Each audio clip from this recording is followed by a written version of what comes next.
Hey guys, how we doing? I'm Matt Montana and you're watching Mont TV movie reviews. Now this is an unusual start because I'm actually racing down to my local multiplex because I've managed to secure last minute tickets for the premiere opening night of a movie, a film, which is being described as epic cinema. That's because it's only on for 2 nights, Thursday and Friday. It's Thursday today, and I am going there to give an instant response movie review of Jake Scott's OASIS Knebworth.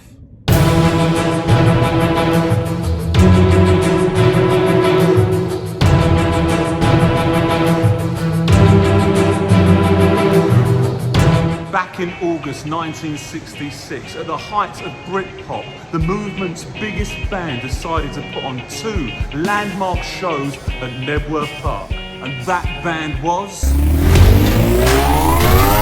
Oasis. And you'll never guess what. Yep, I was there.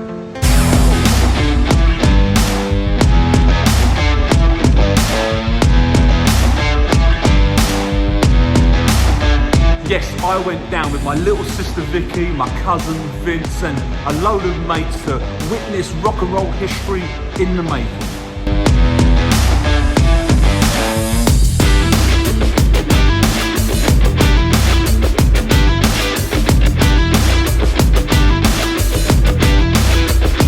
I also met, hung out with, and fell in love with Kate Moss.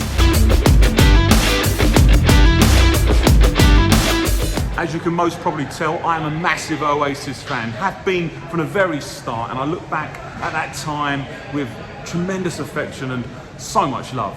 So 25 years on, I'm going to now witness this movie here in the multiplex, in my cinema, and afterwards I'll be giving my instant response movie review about my thoughts, feelings and emotions about what I've just seen. Let's go, guys.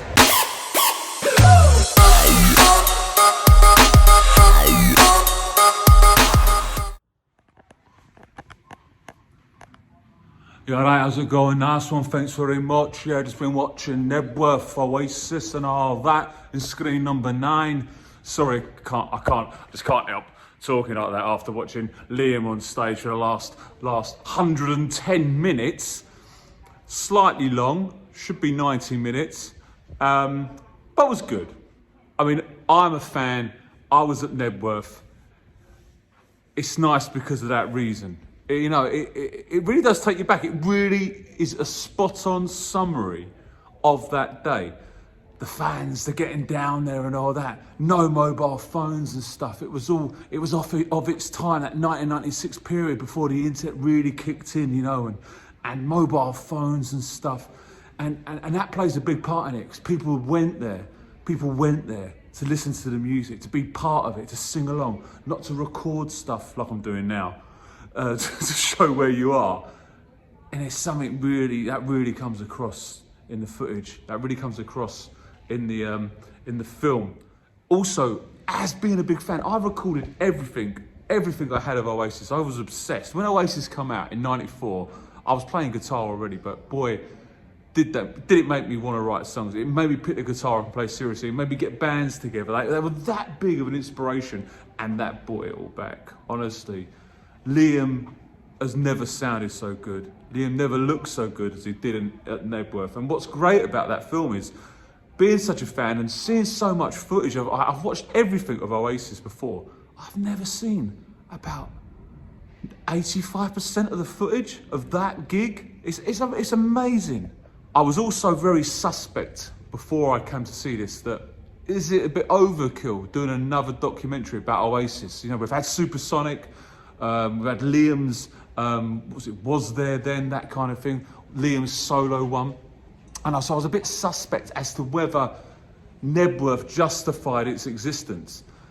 But the fact that this film is completely concentrated on that one gig, it does. So it's 110 minutes, all based around the build-up, the slight build-up, and the actual gig itself, those 2 nights at Knebworth in 1996.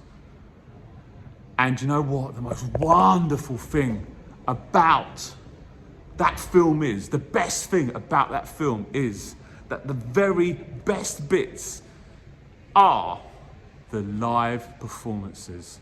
It is about capturing the gig. Liam's voice has never sounded so good as it did then. He never looked so good as he did then. And the music, honestly, you can't help but be moved by it. I was goosebumped, I was crying at places. There was a little bit at the beginning, about 5 minutes in, a big crowd of people turned up who were late, and I'm like, oh, for God's sake, it's a cinema, not a Borstal. And they come in, and I'm not thinking, and they're all talking, oh yeah, should we sit here, should we sit here? I'm thinking, oh, for God's, is this what I've got to put up with? But that's what it was about. It was like being at a gig. At the end of it, they were all dancing, and I was laughing, and I was joking, and it was actually a beautiful, beautiful, beautiful cinematic experience to witness it here. That was what was so cool about it as well, because normally when I come and see a film, I concentrate so hard, I want to absorb it all, I like complete silence, I like complete concentration when I watch movies. I didn't need it with this, because I'd seen it all before, I knew the story, I knew what was going on, you just relax and enjoy it. If you missed something, it didn't matter. It was about being there. It was about being there, which is what Knebworth was all about as well. So, what kind of rating am I going to give this? You probably think I'm going to give it 5 stars, but I'm not. I'm going to give, if you're not too hot on Oasis, the actual documentary making is probably 2 stars, to be perfectly honest. So Jake Scott, the director, who's Ridley Scott's son, I mean, how did you get by in this world? How did he get into directing? I mean, it's not who you know, is it?